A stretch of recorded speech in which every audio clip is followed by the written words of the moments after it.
लोग अपनी आंखें बंद कर लेंगे, दोनों हथेलियां खुली घुटने के ऊपर। एक लंबी गहरी सांस लें और जाने दें। एक और सांस लेते हुए ओम का उच्चारण करें। ओ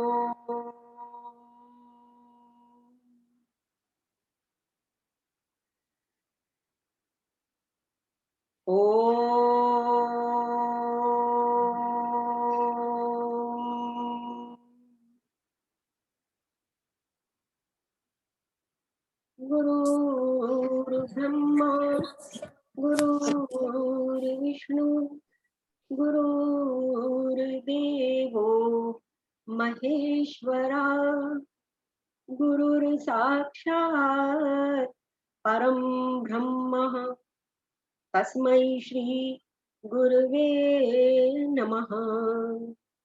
ओम शांति शांति शांति। जय गुरुदेव। तो पिछली बार हम कर रहे थे गीता के 5वें अध्याय का, हमने किया था 13 से और 19-20 श्लोक तक। तो उसमें हमने किया था कि सन्यासी ज्ञानी योगी की कर्म से संबंधित स्थिति बताई है। उसमें हमने सन्यासी की स्थिति करी थी, जिन्होंने स्थिति प्राप्त कर ली ज्ञानी की, और उनका कर्मों से कैसे संबंध है, ये हमने पिछली बार किया था। और आज हम करेंगे 20वें श्लोक से करेंगे, क्योंकि हमने पिछली बार किया था 20वां श्लोक, तो वो अलग हो गया था। 20वें श्लोक से 29 श्लोक में बताया गया है कि कैसे सन्यास की प्रैक्टिस से, ध्यान मेडिटेशन के द्वारा एनलाइटेंड की सम अवस्था, न्यूट्रलिटी, वातावरण और घटनाक्रम के प्रभाव से मुक्त दर्शाई गई है। जो जिन्होंने एनलाइटनमेंट प्राप्त कर लिया उनकी कैसे स्थिति बताई गई। तो आज हम 20वें श्लोक से दोबारा करते हैं। ये पूरा साथ में सीक्वेंस है। न प्रवेश प्रियम प्राप्य न द्विजेत प्राप्य चाप्रियम स्थिर बुद्धि सम्मूढ़ो ब्रह्मविदम ब्रह्माणि स्थितः। न ऐसा मुक्त पुरुष भौतिक इंद्रिय सुख की ओर आकृष्ट नहीं होता, अपितु सदैव समाधि में रहकर अपने अंतर में आनंद का अनुभव करता है।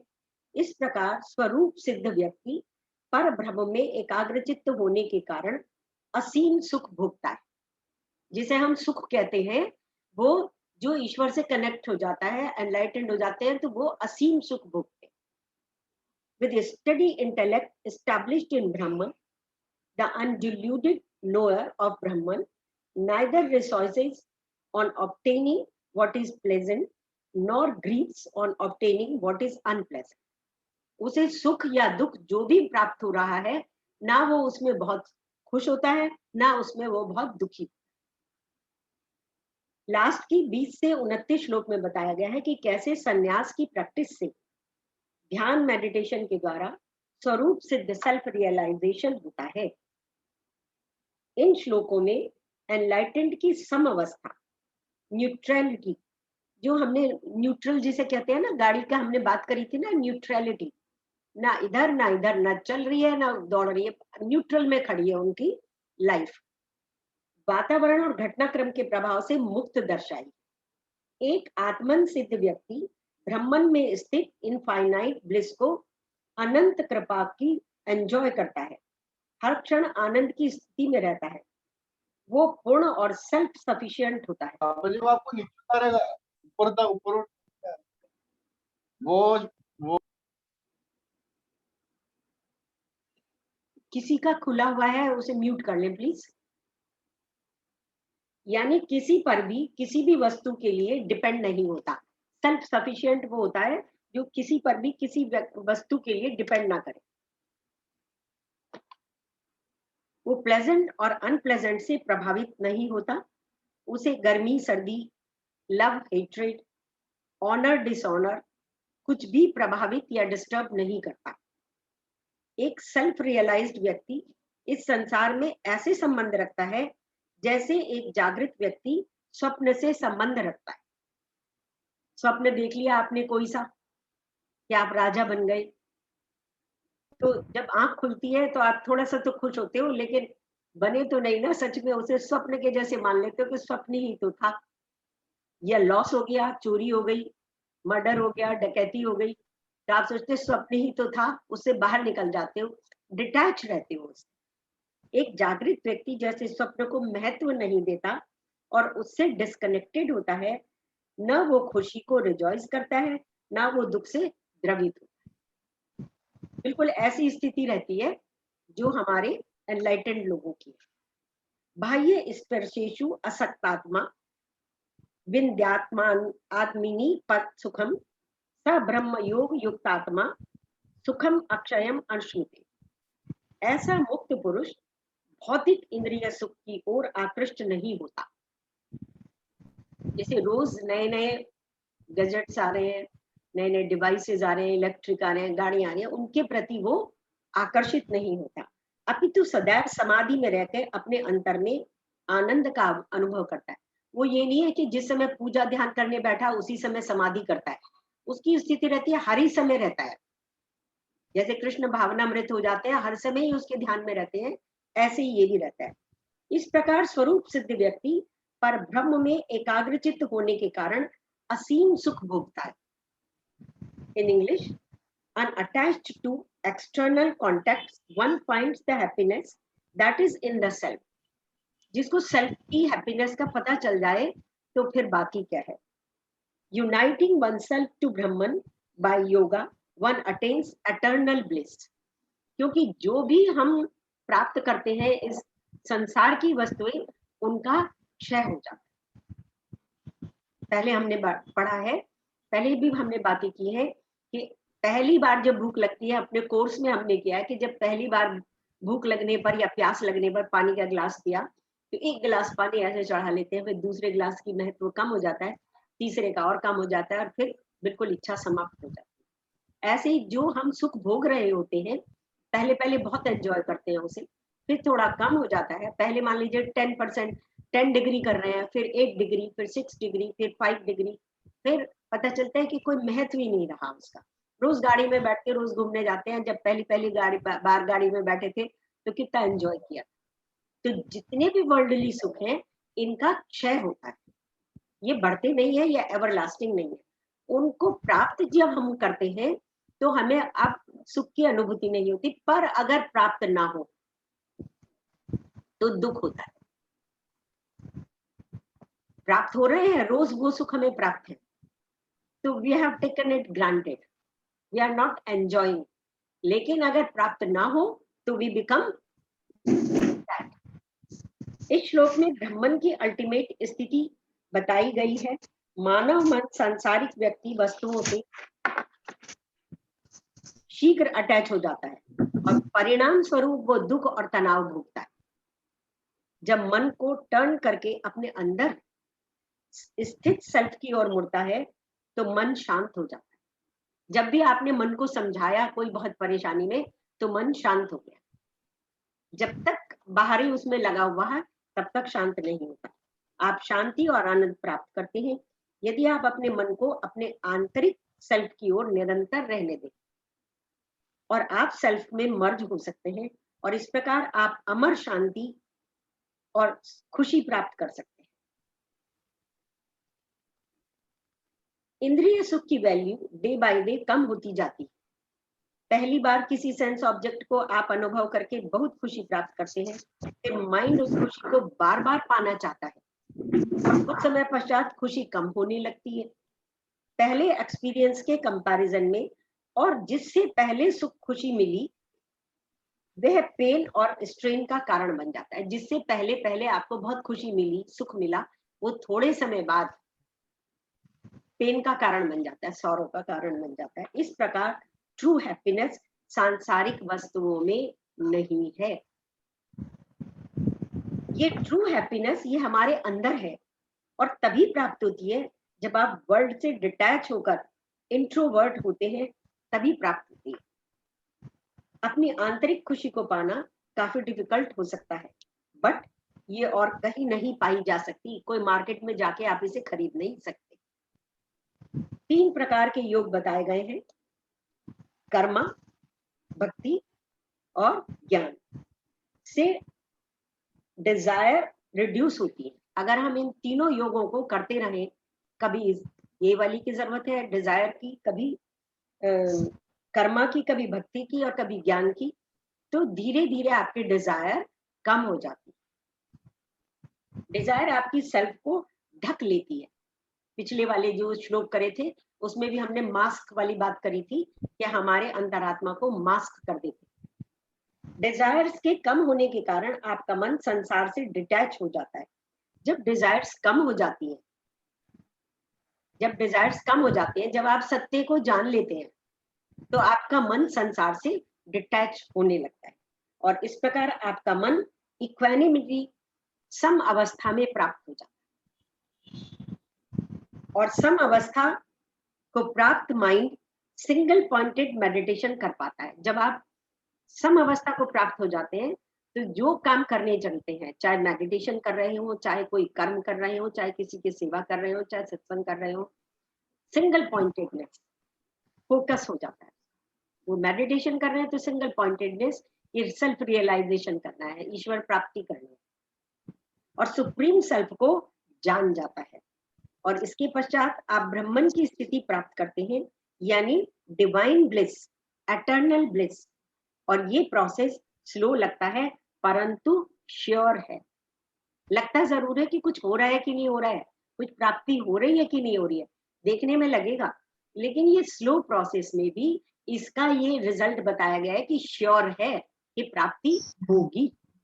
लेटर और sooner you will achieve it.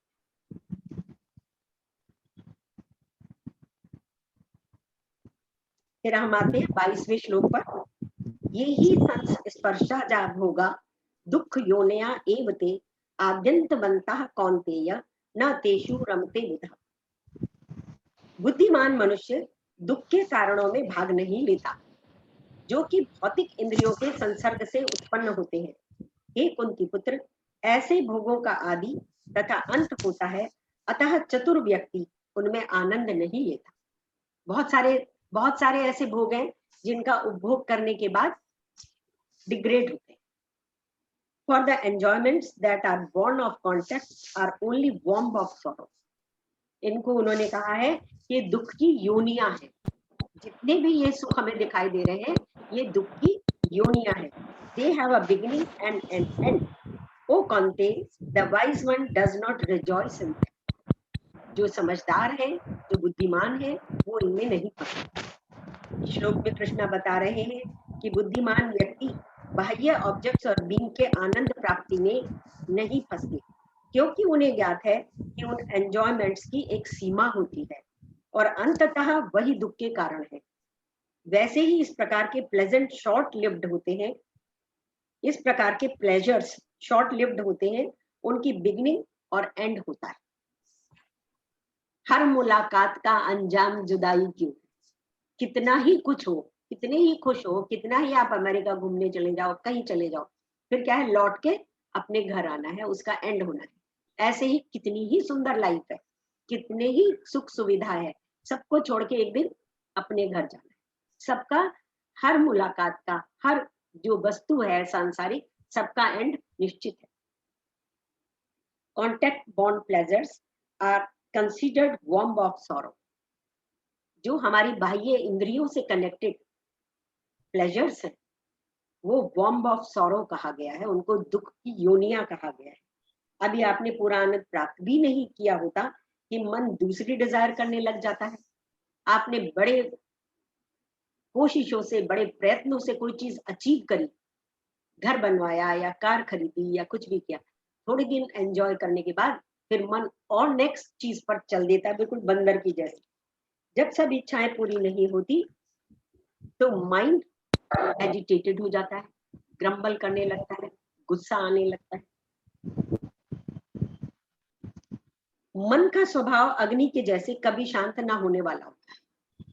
Desires are endless, और मन और अधिक मांगता है, और इस मन को शांत करने के चक्कर में आपकी डिजायर्स की फ्लेम बढ़ती जाती है और अधिक दुख का कारण बनती जाती है। जितनी डिजायर्स होंगी उतना फिर आप उसमें ही आपका मन रमने लग जाता है, उन्हीं को कैसे खरीदना है, कैसे यूज करना है, अब मुझे ये लेना है, अब मुझे वो लेना है, बाय हुक बाय क्रुक, चालाकी से इधर उधर से पैसा अरेंज करके आप वो काम करने लग जाते। इस प्रकार एक्सटर्नल सीकिंग दुख के कगार पर ला खड़ा करते हैं, जैसे समुद्र के किनारे लाके खड़ा करते हैं ना कोई चीज, ऐसे जितनी भी सांसारिक ये वस्तुएं हैं जिनके प्रति हमारा अट्रैक्शन हो रहा है, ये दुख के कगार पर लाकर खड़ा कर देती है।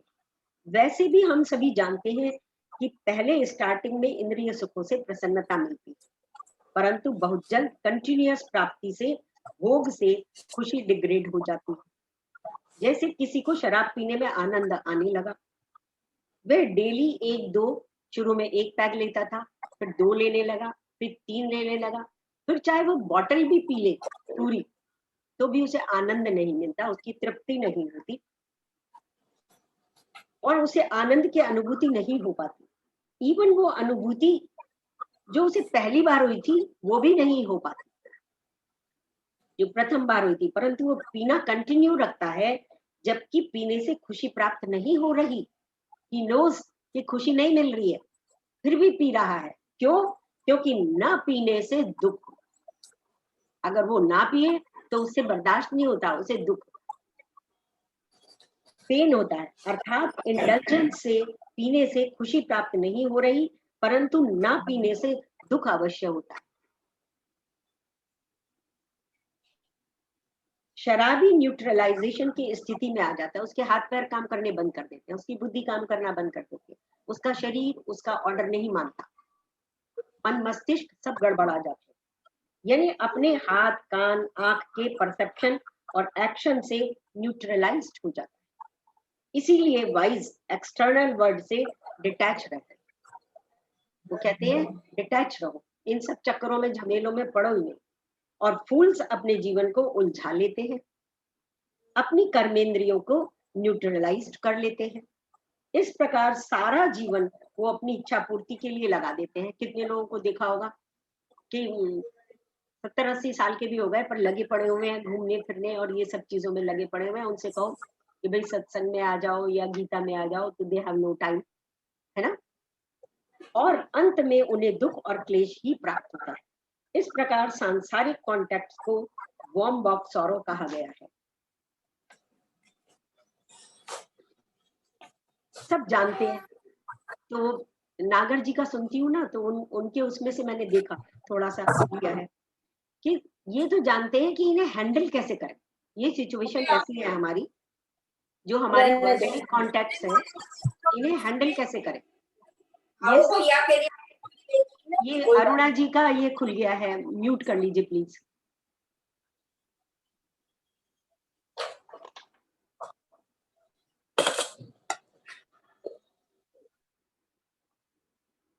तो कैसे इन इमोशंस को आप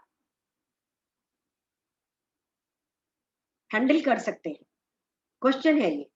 तो क्या है, किसी ने कहा ये काम कर दीजिए, एक बोतल से दूसरी बोतल में पानी डाल दीजिए, आप डाल दोगे, आप इससे दूध डाल दीजिए, आप डाल दोगे, जो काम आपने सीखा है वो कर लोगे, लेकिन इमोशंस को हैंडल करना किसी ने नहीं सिखाया, हाउ टू हैंडल योर।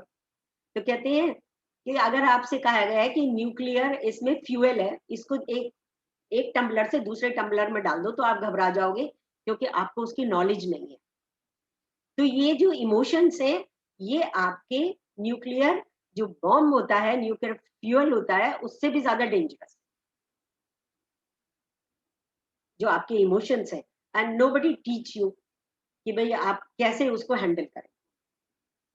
अपने डिजायर्स को, इमोशंस को केयरफुली हैंडल करो, अदरवाइज आप सौरो दुख की जो योनिया है उससे बाहर नहीं निकल।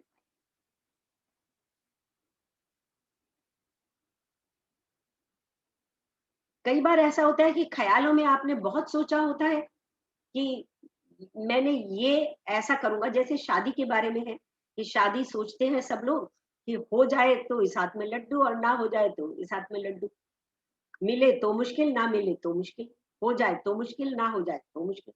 तो सोचते तो ये है कि बहुत सुखी होंगे शादी के बाद, पर जैसा सोचा था वैसा नहीं निकलता।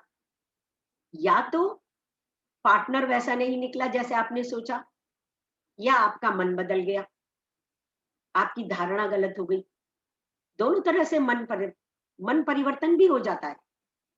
तो उन्होंने कहा कि आप सोच के ज्यादा एंजॉय करते हो। बोले एक एग्जाम्पल है कि एक बंदे का ये हो रहा था कि 15 साल से वो वेट कर रहे थे कि अगर हमारा ग्रीन कार्ड बन जाए तो हम अमेरिका में जाके सेटल होंगे, अमेरिका में जाके सेटल होंगे। बड़े प्रयत्नों से, बड़ी कोशिशों से उनका ग्रीन कार्ड बना। और जब अमेरिका में चले गए, रहने लगे, तो अपने नागर जी उनके घर एक दिन गए। तो नागर जी ने कहा कैसा लग रहा है आंटी? तो बोले जैसा सोचा था वैसा नहीं लग रहा। कितनी बार आप कितने काम ऐसे करते हो जीवन में जो आपको लगता है, कल्पना में जब हम घर में रेनोवेशन कराते हैं या कोई पेंट कराते हैं या कोई कपड़े बनवाते हैं, तो हमें कल्पना में ये लगता है ऐसे बहुत अच्छा लगेगा, पर बनने के बाद वो कैसा लग रहा है, दैट इज डिफरेंट। जैसे सोचने में हम सोच लेते हैं कि बहुत खुशी मिलेगी, वो जरूरी नहीं कि वो खुशी मिले। ऑब्जेक्ट्स का प्लेजर रिपीटेड कांटेक्ट से डिमिनिश होता है, कम होता है। परंतु यदि ऑब्जेक्ट और बीइंग के कांटेक्ट में आने से पूर्व मन में परिवर्तन आ जाता है, तो भी व्यक्ति उस वस्तु और बीइंग को एंजॉय नहीं करता। मन में परिवर्तन आ गया। और अगर वस्तु और प्रोडक्ट में चेंज आ जाता है तो भी एंजॉय नहीं कर पाता। प्रोडक्ट जैसा आपने सोचा था वैसा नहीं निकला, तो भी आप एंजॉय नहीं करोगे। और आपके मन में परिवर्तन हो गया तो भी एंजॉय नहीं करोगे। इस प्रकार व्यक्ति उस एंजॉयमेंट को लॉस करने की स्थिति में हो जाता है। ये तो वो बात नहीं आई। घूमने जाते हो कितनी बार हिल स्टेशन, अगर कंपनी होती है आपकी तो एंजॉय करते हो। समटाइम्स ऐसा होता है कि नहीं अच्छी कंपनी हुई, कोई बात हुई, तो you don't enjoy that much जितना सोचा। वाइज जानते हैं कि दो कारणों से कांटेक्ट बॉन्ड एंजॉयमेंट को एंजॉय नहीं पाते। उनके और ऑब्जेक्ट के नेचर के परिवर्तन के कारण, और दूसरा उनकी डिमिनिशिंग वैल्यू के कारण। जिस्ट, जब सोचते हैं कि इस वस्तु से बहुत सुख प्राप्त होगा, परंतु वस्तु प्राप्ति पर जितना सोचा था उतना सुख प्राप्त नहीं हुआ, तो कुंठाग्रस्त हो जाते हैं, एजिटेटेड माइंड हो जाता है, बेचैन हो जाता है। हम नेक्स्ट पर आते हैं 23rd श्लोक पर। ये बहुत ही स्पेशल श्लोक है। शक्रोति है यह सोढ़ु प्राक शरीर विमोक्षणा काम क्रोधोद्भवम वेगम स युक्ता सा सुखी नरः। इसमें शक्रोति यानी इज एबल, मैं मीनिंग बता रही हूँ, थोड़ा मुश्किल सा है। सोढ़ु टू विद अंडरस्टैंड, प्राक बिफोर, शरीर विमोक्षणा लिबरेशन फ्रॉम द बॉडी। सबसे इंपॉर्टेंट इसमें वर्ड है लिबरेशन फ्रॉम द बॉडी। तो इसमें उन्होंने कहा है कि शरीर छोड़कर जाने से पहले, इस मृत्यु लोक में ही मृत्यु होनी है हमारी सबकी, तो शरीर जब छोड़कर जाए उससे पहले, प्राक शरीर विमोक्षणा, उससे पहले काम क्रोधोद्भवम वेगम, काम क्रोध के वेग को जो युक्त पुरुष है, जो युक्त है ईश्वर से, वो कंट्रोल में कर लेते हैं, वो ही सुखी हो सकते हैं, वो ही शांतिपूर्ण हो सकते हैं। अब मैं जो रियल मीनिंग उसका किताब में है वो पढ़ रही हूँ। यदि शरीर को त्यागने के पूर्व कोई मनुष्य इंद्रियों के वेगों को सहन करने तथा इच्छा एवं क्रोध के वेग को रोकने में समर्थ होता है, तो वह संसार में सुखी रह सकता है। He who is able to withstand even here before liberation from the body, the force arising from desire and anger, he is yogi, he is a happy man. जो इन पर कंट्रोल कर लेता है अपने आवेग पर, वेग पर, वो ही सुखी है। ऊपर लिख दो श्लोकों में वो डेंजर बताया गया है, जो भी व्यक्ति एक्सटर्नल वर्ल्ड के प्लेजर्स को पाने के लिए कार्यरत रहते हैं, उनको लॉर्ड कृष्णा ने सही टेक्निक बताई है ताकि वो सही ट्रू हैप्पीनेस को पा सके। मूर्खतापूर्ण इंडल्जेंस एंजॉयमेंट का आनंद क्षय कर देती है और अप्राप्ति पर रिस्ट्रेन कराती है, जिससे फ्रस्ट्रेशन और एजिटेशन आता है। इसलिए ऐसी डिजायर्स को फॉलो करो जिनसे lust, greed, awareness, craving develop नहीं होती। केवल आपकी इंटेलेक्ट इस प्रकार के डिजायर को जान पाती है। सो अपने डिजायर को एक लक्ष्य प्राप्ति में और हायर गोल प्राप्ति में लगा दीजिए। इस प्रकार डिजायर्स को well planned goal and ideal मिल जाता है। यदि सीकर योगी अपना कंट्रोल खो देते हैं तो एक क्षण में असंयम और प्राप्ति की क्रेविंग की स्थिति में आ जाते हैं। अगर कंट्रोल खो जाता है, जो सीकर है, जो हमारे स्पिरिचुअल सीकर है, अगर वो थोड़ी सी देर के लिए भी अपना कंट्रोल खो दे तो जो सारा डिसिप्लिन गड़बड़ आ जाता है। इस स्थिति में डिसिप्लिन और नियम को मेंटेन रखते हैं, वही हैप्पी लाइफ पाते हैं। जब कृष्ण जी दुर्योधन को समझाने गए थे, कृष्ण जी जब महाभारत के युद्ध में दुर्योधन को समझाने गए थे कि वी डोंट वांट युद्ध, क्योंकि मुझे युद्ध में काल दिखाई दे रहा। उनको पता था, समझदार लोगों को पता है युद्ध होगा तो दोनों साइड के लोग मरेंगे, कौन जीतेगा कौन हारेगा ये किसी को पता नहीं होता। हम सोचते जरूर है कि सत्य की विजय होगी, पर ऐसा नहीं है कि हमेशा ही सत्य की विजय होती है ना। ईश्वर उनकी सहायता अवश्य करते हैं। तो कृष्ण गए थे कि हम युद्ध नहीं चाहते और युद्ध ना हो, उसके लिए जो भी वो देना चाहे वो पांडवों को दे दे। तो दुर्योधन ने कहा कि नहीं, पकड़ो पकड़ो इनको, बांधो। तब उन्होंने अपना महाकाल वाला रूप दिखाया।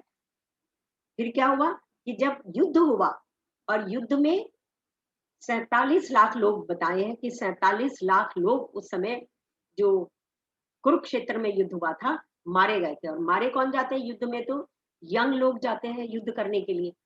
तो जो ओल्ड और जो माताएं बहनें थी, सब बॉडीज अपने अपने लाके क्रिमेशन के लिए लेने गए हुए थे। तब वहां एक व्यक्ति जोर से हंसता है, ये महाभारत में है। तो वो व्यक्ति कौन है? कोई एक्सप्लेनेशन नहीं है। वो व्यक्ति कृष्णा हंस रहे हैं कि जब बहुत समझाया कि युद्ध को अवॉइड करो, युद्ध से किसी का लाभ नहीं है, तब समझ में नहीं आया। सब हंस रहे थे, दुर्योधन और पूरी सभा हंस रही थी कृष्ण के ऊपर। और जब सब मर गए वहां पर, इतने सब 47 लाख व्यक्ति मर गए, तब कृष्ण अकेले ठहाके हंस रहे थे। बहुत समझाया पर समझ में नहीं आया। ऐसे ही इस दुनिया के नियम उन्होंने बहुत समझाए। ये सारे के सारे दुख के कारण हैं जिनमें हम फंसते जा रहे हैं, इनसे निकले, लेकिन फिर भी हम निकल नहीं पाते। मोह में अंधा हो, इसमें दुर्योधन के पिता के बारे में बताया। वो मोह में अंधा होने के कारण अपने बेटे को, चाहे लीगल या इलीगल, है ना, आर्ग्यूमेंट्स तो बहुत सारे हैं, वो मोह में अंधा हो गया। अगर वो जेन्युइन होते, दोनों को आधा आधा दे के बात बराबर कर देते या कम ज्यादा देते, लेकिन अपने पुत्र के मोह में अंधे हो गए और उनकी पत्नी ने भी आंखों पे पट्टी बांध ली। तो ऐसे व्यक्ति के 100 पुत्र भी उसे खुशी प्रदान नहीं कर सकते, सुख प्रदान नहीं कर सकते। तो मोह से निकलिए, डिटैच, और अपनी बुद्धि की आंखें खोलिए, विजडम को बढ़ाइए।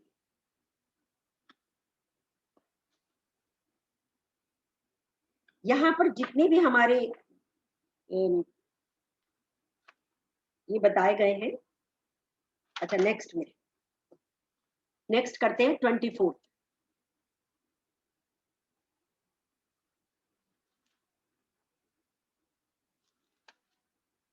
यो अंतः सुखो अंतरामस तथा अंतर ज्योति रेव यः स योगी ब्रह्म निर्वाणम ब्रह्म भूतो अधिगच्छति।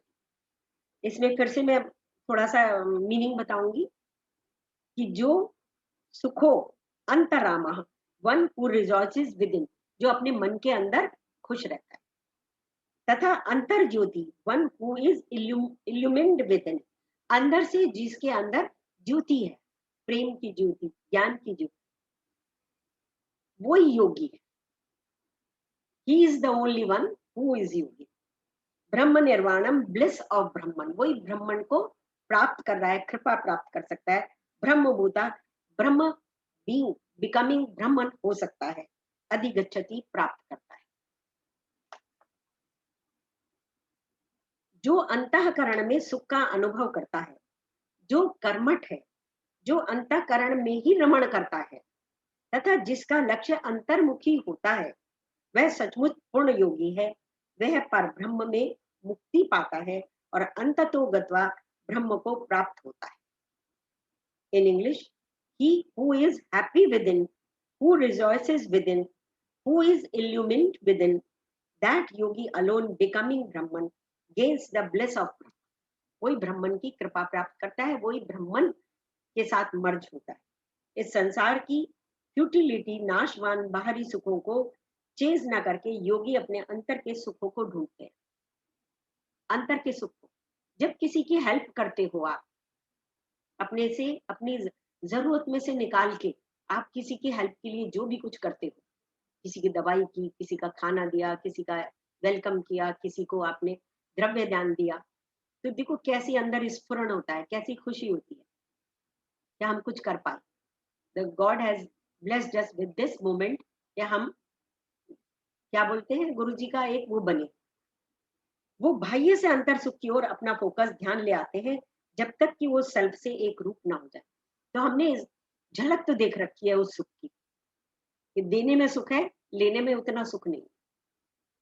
जैसे आप सोचते हो वैसा आप हो जाते हो। अगर आप सोचते हो कि मुझे एनलाइटेंड होना है तो एनलाइटेंड हो जाते हो।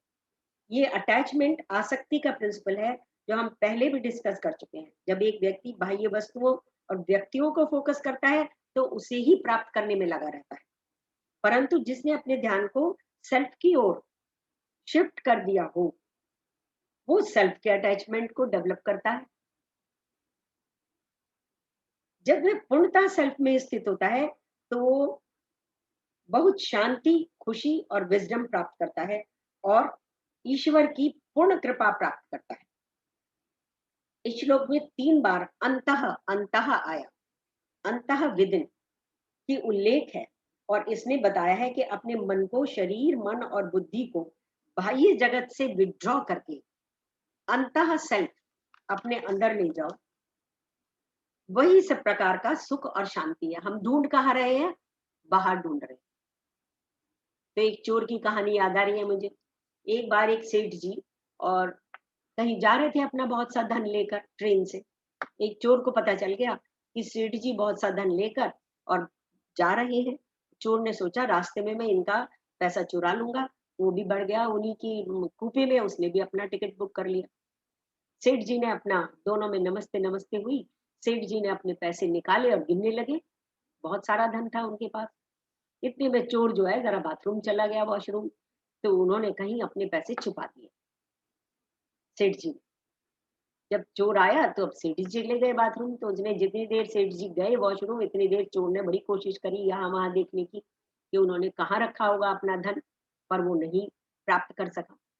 उसके बाद सारी रात जो सेठ जी थे वो तो खर्राटे भर के सोते रहे। तो इसे कैसे सो रहा है ये, तो इसने पैसे कहाँ रखे हैं? चोर सारी रात दुविधा में रहा, कहाँ से कैसे ढूंढूं, पैसा नहीं मिला। तो सुबह जब वह गंतव्य पे पहुंचे तो चोर ने सेठ जी के पैर पकड़ लिए कि मुझे, मैं एक चोर हूँ और मैं आपके पैसे चुराने आया था। अपने मेरे को समझ नहीं आ रहा, मैंने इतनी कोशिश करी, आपकी सब चीजें देखी, पर कहीं भी पैसे नहीं मिले। कहाँ है, कहाँ रखे आपने, मुझे बताइए। तो उन्होंने कहा कि मुझे पता था तो चोर है, तो मैंने तेरे ही बिस्तर के नीचे रख दिए। पैसे कहाँ? तो तेरे ही बिस्तर के नीचे। ऐसे ही हमारे अंदर सारी सुख, शांति, प्रेम सब कुछ हमारे अंदर है, और हम ढूंढ कहाँ रहे हैं? कभी इसका सहारा ढूंढते हैं, कभी उसका सहारा ढूंढते हैं। ये काम ये करा दे और ये काम ये करा दे, और इसके बिना मैं कैसे रहूंगा? रहना सबको अकेले है। Everybody is alone. अकेले आए हैं और अकेले जाए। कोई भी जाते समय आपकी हेल्प नहीं कर सकता जब संसार से जाएंगे, है ना? पर हम क्या करते हैं? हम एक दूसरे का कहते हैं, जिसका जिसका सहारा ढूंढते हो वो भी किसी का सहारा ढूंढ रहा है। अरे उसका ढूंढो ना सहारा, ईश्वर का, है ना, जो सब कुछ कर सकता है। सो हम ढूंढ रहे हैं सुख शांति आनंद बाहरी जगत में, जबकि वो हमारे अंतः सेल्फ के अटैचमेंट से ही प्राप्त होगी। योगी वही है जो ये जान जाता है और सांसारिक अट्रैक्शंस ये जान जाता है कि जितने भी सांसारिक अट्रैक्शंस है they are womb of sorrow, और सेल्फ से अटैचमेंट से ही अपने अंदर के स्वर्ग को, सुख शांति आनंद को पाया जा सकता है। और इस मार्ग के द्वारा वो एक दिन ब्रह्मन को, ब्लिस को पा लेता है। और वो ब्लिस ऐसी जो कभी खत्म नहीं होती। ये नहीं कि टाइमली आई और थोड़े दिनों बाद जो है हमने बढ़िया से बढ़िया घर बना लिया, बढ़िया से बढ़िया गाड़ी खरीद ली, तो थोड़े दिनों बाद उनका डिवैल्यू होते चले जाते हैं, वैल्यू कम होती जाती है। लेकिन जिस ईश्वर के मार्ग में आपकी इवॉल्व होते जाते, ऊपर उठते जाते। अब हम करेंगे लास्ट श्लोक आज का 25 है समय। 25 श्लोक। लभन्ते ब्रह्म निर्वाण ऋषिया क्षीण कल्मषा छिन्न द्वैधा यतात्मानः सर्वभूत हिते रता। अर्थात ब्रह्म निर्वाण यानी ब्लिस ऑफ ब्रह्मन, ऋषियः सेजेस, क्षीण कल्मषः those whose sins are destroyed, जिन्होंने अपने सिंस को डिस्ट्रॉय कर दिया है। छिन्न द्वैधा those whose dualities are destroyed, यानी एकत्व आ गया सब में, ये पराया है ये मेरा नहीं है, दोनों के बीच में जो द्वैतवाद है वो खत्म हो गया। Those who are self control, जिन्हें पता है what to do and what not to do, क्या करना चाहिए, क्या बोलना चाहिए, कैसे आचरण करना चाहिए, जिन्होंने अपने सेल्फ को कंट्रोल कर लिया है। सर्वभूत हिते इन वेलफेयर ऑफ ऑल बींग्स, और जो हमेशा दूसरों के हित में कार्य करते रहते, वो क्या है? ब्रह्मन। जो लोग संशय से उत्पन्न होने वाले द्वैत से परे, संशय ही करते रहते हैं सब पर, कठिन सगे से सगे, और ये कहना चाहिए गुरु तक पे संशय करते हैं। भगवान पे तो करते ही है संशय कि उनको देखा नहीं, गुरु पर भी संशय करते हैं, सब एक दूसरे पर संशय करते रहते हैं। जिनके मन आत्म साक्षार में रत है, जो समस्त जीवों के कल्याण कार्य करने में सदैव व्यस्त रहते हैं, और जो समस्त पापों से रहित हैं, वे ब्रह्म निर्वाण मुक्ति को प्राप्त होते हैं। जिन्होंने इन संशयों पर, द्वैतवाद पर और सब जीवों के कल्याण, सब में ईश्वर को देखने वाली पोजीशन में आ गए, उन्हीं को मुक्ति प्राप्त होती है। ब्रह्म निर्वाण जिसे कहते हैं वो प्राप्त। तात्पर्य, sages attain the bliss of Brahman, whose sins have been destroyed, whose dualities are destroyed, who are self-controlled, who revel in the welfare of all beings। जो सब समाज के जितने बींग्स हैं, जितने प्राणी हैं, सबके लिए अच्छा करने में लगे रहते हैं, शुभ कर। ये संसार दुख सुख विरोधाभासी भावनाओं का मिश्रण है। कभी भी ऐसा नहीं होता कि दिन ही दिन हो और रात ना हो, कभी भी ऐसा नहीं होता जीवन में कि सुखी सुख हो और दुख ना हो, और कभी भी ऐसा नहीं होता कि दुखी दुख हो और सुख ना हो। जो व्यक्ति आत्म संयम में स्थित होते हैं, वो इन विरोधाभासी भावनाओं से परेशान, दुखी, हैरेस्ड नहीं होते। ऐसा लगता है संसार अंतहीन ऑपोजिट्स का एक खेल है। वेल्थ, एक तरफ वेल्थ दिखती है और एक तरफ पॉवर्टी, एक तरफ आपको सुख समृद्धि दिखती है और एक तरफ गरीबी दिखती है, एक तरफ गर्मी दिखती है, एक तरफ सर्दी दिखती है, एक तरफ आपको पूरा हेल्थ दिखती है, स्वास्थ्य, और दूसरी तरफ कोरोना की बीमारी, हॉस्पिटल्स दिख रहे हैं। एक तरफ खुशी दिख रही है और एक तरफ पेन दिख रहा है, एक तरफ जॉय है और एक तरफ सॉरो है, नॉलेज है और इधर इग्नोरेंस है।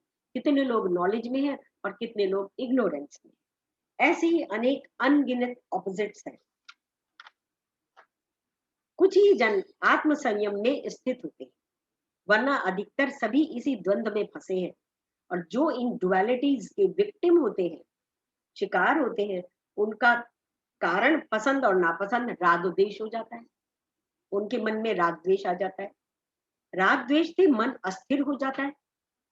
और जो स्ट्रॉन्ग लाइक्स डिसलाइक्स में फंसे होते हैं, वो और अधिक सफर करते हैं, क्योंकि वो अपनी लाइक्स और डिसलाइक्स को बहुत फोर्सफुली द्वेष के साथ प्रस्तुत करते हैं। एक तरीके से झगड़ ही पड़ते हैं। अपनी लाइक्स को आप घर में बैठे ड्राइंग रूम में भी बात कर रहे हो, अपनी लाइक्स को डिसलाइक्स को डिस्कस कर रहे हो और पता चलता है 2 मिनट में झगड़ा हो गया, हॉट डिस्कशंस में कन्वर्ट हो जाते हैं। परंतु सेल्फ कंट्रोल्ड व्यक्ति अपनी बुद्धि की शक्ति, पावर ऑफ इंटेलेक्ट को लाइक्स और डिसलाइक्स में व्यर्थ नहीं होता। वो अपने मन के विचारों को, फैंसीज को इंटेलेक्ट के द्वारा डिस्क्रिमिनेट कर देता है। तो क्या पहले हमने बात करी थी कि जो भी विचार आए उसे इंटेलेक्ट की छलनी से छान लो। छलनी शब्द हमने यूज किया था कि अगर आप इंटेलेक्ट से उसे विचार को, जो भी विचार आया है, अब करने से पहले उसे इंटेलेक्ट की जो छलनी है उससे छान लो, सोच लो, उस पर विचार कर लो, डिस्क्रिमिनेट कर दो। अगर लगता है कि विचार बिना कारण के, सो व्हाट, जैसे क्या क्या फर्क पड़ता है, यश मिल गया बहुत, सो व्हाट, पैसा मिल गया, सो व्हाट, ऐसे आप करके अपने उन विचारों को सीध कर लो। उसके सारे कार्य में उसकी इंटेलेक्चुअल जजमेंट्स उसको लाइक्स डिसलाइक्स को ओवरराइड कर देते हैं, वो उनके ऊपर निकल जाता है। इस तरह का व्यक्ति अपनी गरिमा मर्यादा को ऑपोजिट से सामना होने पर भी बनाए रखता है। Such a person maintain his sovereignty over the pairs of opposites that confront him. वो किसी भी सिंफुल पापमयी कर्म में नहीं फंसता, क्योंकि जब हम एजिटेटेड माइंड हो जाते हैं, जब हम क्रोध में होते हैं, जब हम गुस्से में होते हैं, तो एजिटेटेड माइंड में तो ध्यान ही नहीं रहता हम क्या सही कर रहे हैं, क्या गलत कर रहे हैं। तो उसी समय सिंस होते हैं, पाप उसी समय होते हैं, जो अकर्मण्य कर्म है वो हो जाता है। सिंस एंड मेंटल एजिटेशन उन्हें ही परेशान करते हैं जो इंटेलेक्ट से ऐसे विचारों को डिस्क्रिमिनेट नहीं करते। आत्म संयमी सभी पापों से मुक्त रहता है। साधु पूर्ण आत्म संयम से संपूर्ण राग द्वेष द्वंद के प्रभाव से मुक्त रहते हैं। उनका माइंड पाप रहित होता है। वो सभी का वेलफेयर चाहते हैं, वो सभी में ईश्वर को देखते हैं। इस प्रकार की सोल्स ब्रह्मन की सुप्रीम रियलिटी की प्राप्ति कराती है। चलिए अब डिस्कशंस करते हैं, इसको स्टॉप करके दूसरा चलाते हैं।